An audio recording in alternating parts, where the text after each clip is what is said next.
Guys, deluded. Now, I don't know if this video is going to sit down well with you guys or if you're going to take anything away, but I was just sat here and I thought to myself, the World Cup, I mean, if I had my way as a player or a manager, I'd want to win the World Cup. That's one thing. If someone could offer that to me and nothing else in my career, it'd be the World Cup and then the champs. It's the real dream. I'm not a footballer. I'm pretty sure you guys aren't footballers. If any professional footballers are watching me, shout out to you and make sure you plug the thing. But I'm pretty sure many of you saw your footballing dreams die in secondary school. But we all had dreams of winning Premier Leagues, champs. Definitely for me, winning World Cup and things, and I'm sure you did too.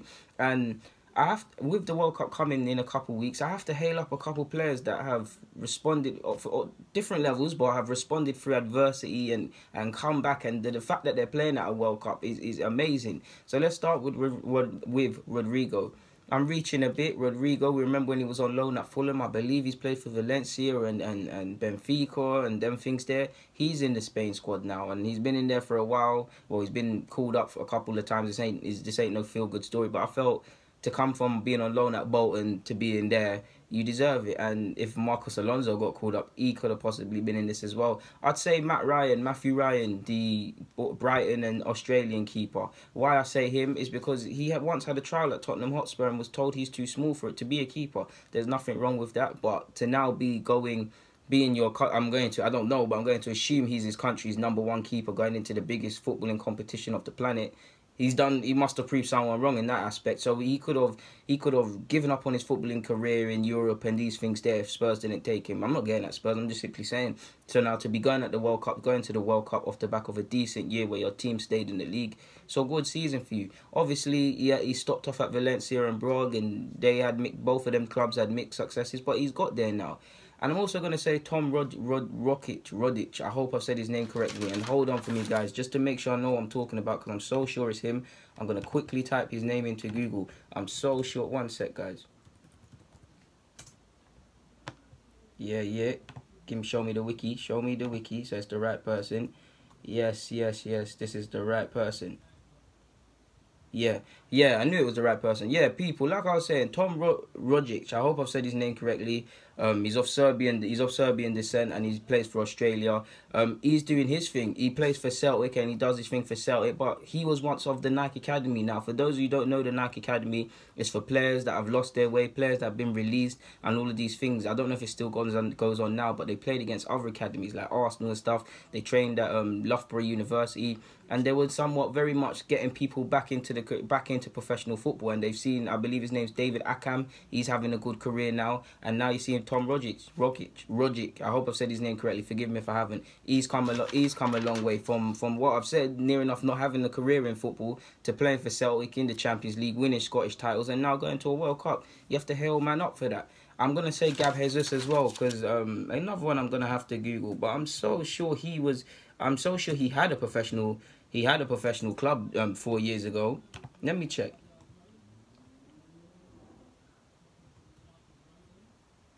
So yeah,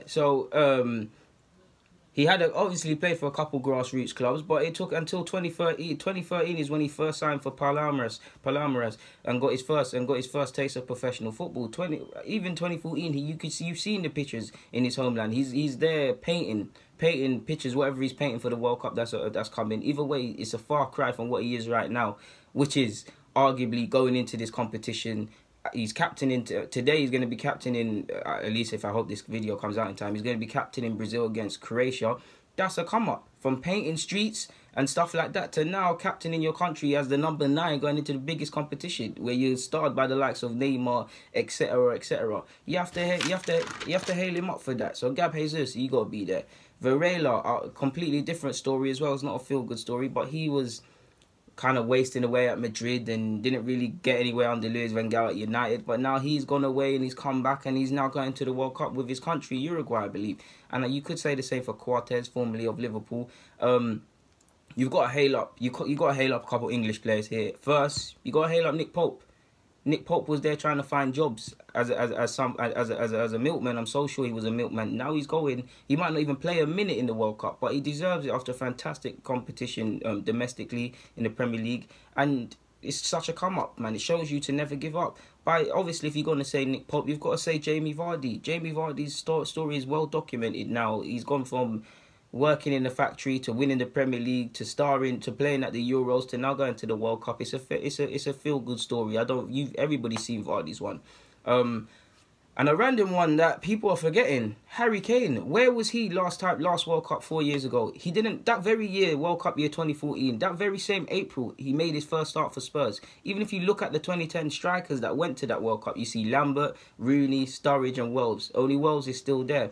And now Kane has become a world-class forward and all of these things. It's very easy to remember. 4 years ago, if you ask people, is Kane one of the best, or to a degree, the best striker in the Premier League, people would turn up their noses. They might not even say he was championship levels. They might not even say he could play for a top 10, arguably top 14 Premier League side to a degree. Now, you see what man's on. Now he's going to the World Cup. I'm so sure he's England captain. I could be wrong. It might still be Cahill. I haven't paid attention. But I'm so sure Kane was either handed the captaincy for a game or there was talk of him being the captain. Either way, it's a come up in it, people. So I just thought, let me hail these people up, man. So shout out to Matt Ryan, Tom Rogic, Gab Jesus, Varela, Pope, Vardy, Kane. Different stories, different come-ups, but at the end of the day, they're the same end goal, man. And I thought this needed to be said. So guys, deluded, get in the comments, subscribe and do the rest if you wish. I'm out.